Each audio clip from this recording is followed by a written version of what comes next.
pessoal, tudo bem? Hoje nós vamos terminar nossos estudos sobre a Revolução Industrial.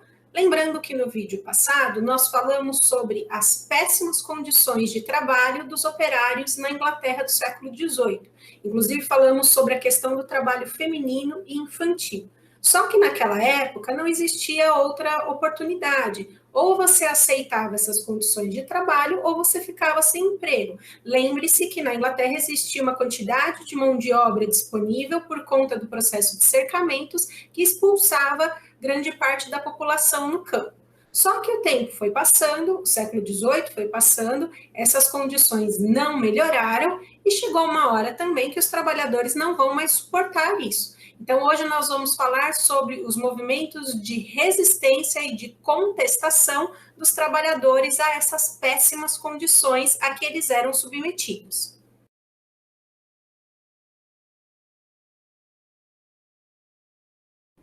O primeiro desses movimentos aconteceu por volta de 1812 na Inglaterra. Então, já estamos falando aí do século XIX.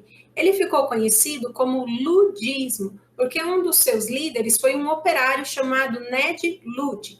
E esse movimento consistia no seguinte: naquelas poucas horas da noite que as fábricas não funcionavam, grupos de trabalhadores invadiam as fábricas para quebrar as máquinas. Qual era a ideia deles? Que se as máquinas fossem quebradas, eles iam voltar a trabalhar numa condição lá do século XVII, onde não existiam fábricas com máquinas. Então, eles tinham uma ideia errada de que se eles destruíssem as máquinas, as coisas voltariam a ser como eram antes da Revolução Industrial. Mas não era bem isso que acontecia.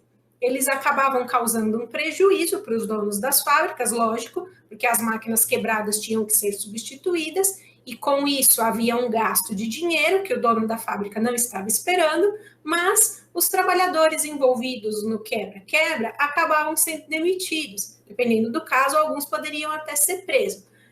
Não foi um movimento bem sucedido, no sentido de que os trabalhadores não conseguiram o que eles queriam, mas foi um primeiro momento de contestação para dizer assim, não aguentamos mais essa exploração a que, né, estamos sendo submetidos. Esse movimento acabou ocorrendo durante algum tempo na Inglaterra, mesmo os trabalhadores sabendo que ele não tinha aí resultados tão efetivos. Então, foi mais um movimento de revolta contra a situação a que eles eram submetidos.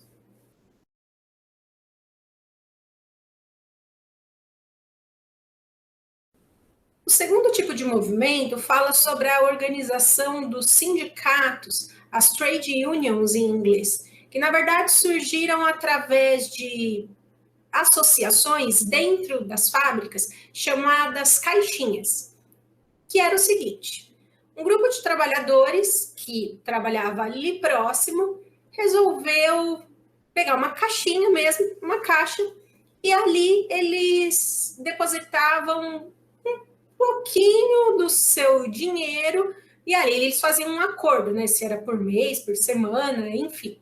Mas aí você pode perguntar o seguinte: mas eles não ganhavam pouco? Ganhavam. Só que desse pouco que eles ganhavam, eles retiravam um tantinho ali para colocar nessa caixinha. A ideia da caixinha era a seguinte: quando alguém ali daquele grupo ficava doente, por exemplo, precisava de um remédio, aí você tirava ali da caixinha o valor correspondente ao remédio, porque assim, né, como nós vimos, as condições de vida deles eram péssimas, o salário era muito pequeno. Então, se acontecesse algum imprevisto, assim, precisar de um remédio, alguma coisa, pelo menos tinha ali, né, aquele dinheiro da caixinha.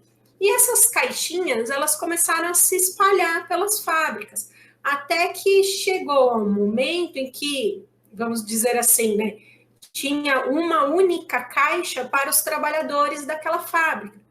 Lembrando, algumas fábricas chegavam a ter 700 trabalhadores, então era bastante gente, né, para poder organizar essa questão. E foi através dessas caixinhas que surgiram os sindicatos, as trade unions. Então, movimentos de trabalhadores que, além de se ajudar com essas caixinhas, começaram a reivindicar melhores condições de trabalho e de vida também. E aí, assim, os sindicatos estavam se formando, estavam acontecendo movimentos como o ludismo, Só que eles viram que se movimentos como o ludismo continuassem, ia ficar um ciclo de quebra de máquinas e trabalhadores demitidos sem fim, porque os donos das fábricas não ligavam para eles. Então, era necessário pensar em algum movimento que fizesse o dono da fábrica ouvi-los. Então, assim, né, parar para ouvi-los.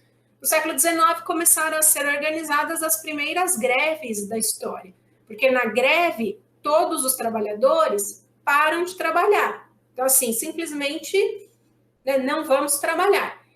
Aí você pode pensar assim, mas o dono da fábrica não pode mandar esses trabalhadores embora? Até poderia. Mas imagina, é diferente você mandar, sei lá, 20, 30 trabalhadores que quebraram uma máquina e mandar 700 trabalhadores embora. Até você conseguiria 700 trabalhadores, porque o que mais tinha era mão de obra disponível. Mas imagina, até você contratar os 700 trabalhadores, mostrar para eles qual máquina que ele vai trabalhar, então demoraria, às vezes, semanas, e aí a produção da sua fábrica ia ficar prejudicada. Então, as greves foram o primeiro momento em que os donos das fábricas começaram a ouvir os trabalhadores. Mas assim, essas greves não eram pacíficas, a polícia acabava intervindo, trabalhadores eram presos, muita gente saía machucada. Então, assim, né, não foi uma coisa pacífica, mas foi um início de uma conquista de alguma coisinha. Não eram leis trabalhistas, tá? As leis trabalhistas continuaram sem existir. Mas é uma coisa assim, uma negociação entre os empregados e os patrões. É uma diminuiçãozinha de jornada de trabalho que, então, vou citar um exemplo qualquer, só para vocês entenderem. De 16 horas por dia para 15 horas por dia, um aumentinho de centavos no salário, a questão do trabalho infantil, às vezes, né, um pouquinho discutida, mas assim, foram pequenas coisas que os trabalhadores foram conquistando através das greves. De novo, nada que tenha melhorado 100% a vida deles, mas as greves acabaram se mostrando efetivas porque todos os trabalhadores param e aí o dono da fábrica não vai ficar, né, com a sua produção parada, porque um dia de fábrica parada já dava um prejuízo imenso para ele. Então, foi só no momento em que os burgueses se viram prejudicados, que assim, a fábrica não está funcionando, que aí ele tem que chegar e conversar com os trabalhadores. Mas, de novo, nem sempre essas conversas eram pacíficas. Mas as greves se mostraram, sim, efetivas para que os trabalhadores conseguissem pelo menos alguma coisinha para, né, melhorar um pouquinho as suas condições de trabalho.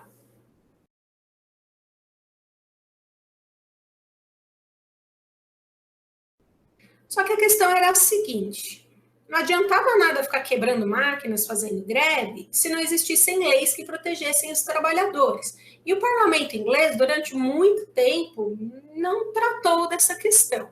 Em 1838, essa questão chegará, enfim, aos parlamentares. Os trabalhadores vão elaborar um documento chamado Carta do Povo. E esse documento chegará ao parlamento no ano de 1838. Por conta disso, esse movimento é chamado de cartismo. Esse documento tem reivindicações políticas dos trabalhadores. Então, além de falar sobre as péssimas condições de vida, de trabalho, que eles queriam uma melhoria nisso, a Carta do Povo pede representantes dos trabalhadores no parlamento. Nós queremos representantes nossos no parlamento, porque enquanto o parlamento for dominado pela elite, a elite vai fazer leis que as beneficiem somente.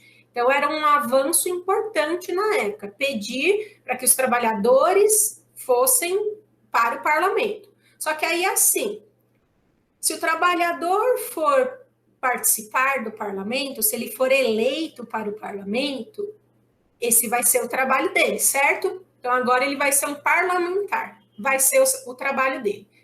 Só que se ele estiver trabalhando no parlamento, ele não vai poder trabalhar na fábrica. E aí, como que ele sustenta a família? Então, olha a ideia que surgiu aí no século XIX. Ser parlamentar é um trabalho. E esses trabalhadores deveriam ser remunerados por isso, deveriam receber um salário por isso. Foi aí que surgiu a ideia da remuneração dos parlamentares, que, né, são remunerados até hoje. E aí a elite achou interessante essa ideia, porque os membros do parlamento, até então, eles não recebiam salário, eles eram pessoas ricas, eles se reuniam no parlamento, mas não recebiam salário. E outra coisa, gente, esses trabalhadores que apresentaram essas propostas, eles queriam uma remuneração, eles queriam um salário, mas não é assim, né, ganhar milhões por mês. Eles queriam receber salário, porque assim, o meu trabalho a partir de agora é ser um parlamentar que vai representar os trabalhadores. Então não é nada de absurdo, eles queriam um salário justo para o trabalho deles. Lógico, com o passar dos séculos, nós vemos aí que, infelizmente, existem vários problemas em relação a parlamentares e salários, não só no Brasil, mas no mundo inteiro. Mas só para explicar para vocês que a ideia de remunerar os membros do parlamento surgiu através desse movimento, né, do cartismo, onde os trabalhadores pediam seus representantes lá, mas não era nada ilegal, era tudo certinho, direitinho, eles queriam acesso ao parlamento, porque, né, como eu disse para vocês, era formado só por pessoas ricas, então eles queriam uma oportunidade para que os trabalhadores, para que as pessoas mais pobres também pudessem participar. Então, seria um novo tipo de trabalho. Então, representantes dos operários que agora trabalhariam no parlamento. Demorou um pouco para que essa ideia fosse aceita pelos parlamentares, e aí, mais para o final do século XIX, início do século XX, é que os trabalhadores conseguiram ter alguns direitos políticos. Foi um movimento extremamente importante, o cartismo, nesse sentido. Com isso, nós encerramos os nossos estudos sobre a Revolução Industrial, que vocês também estão vendo nas aulas de geografia. Então, uma atividade muito importante para o mundo todo até hoje. Falamos aqui, então, das origens históricas. E aí, em geografia, vocês estão vendo, né, como a industrialização é importante para o mundo até os dias de hoje. No próximo capítulo, a gente vai mudar um pouquinho de assunto para falar sobre como as ideias iluministas chegaram no Brasil. Eu espero vocês lá, então. Tchau, até mais.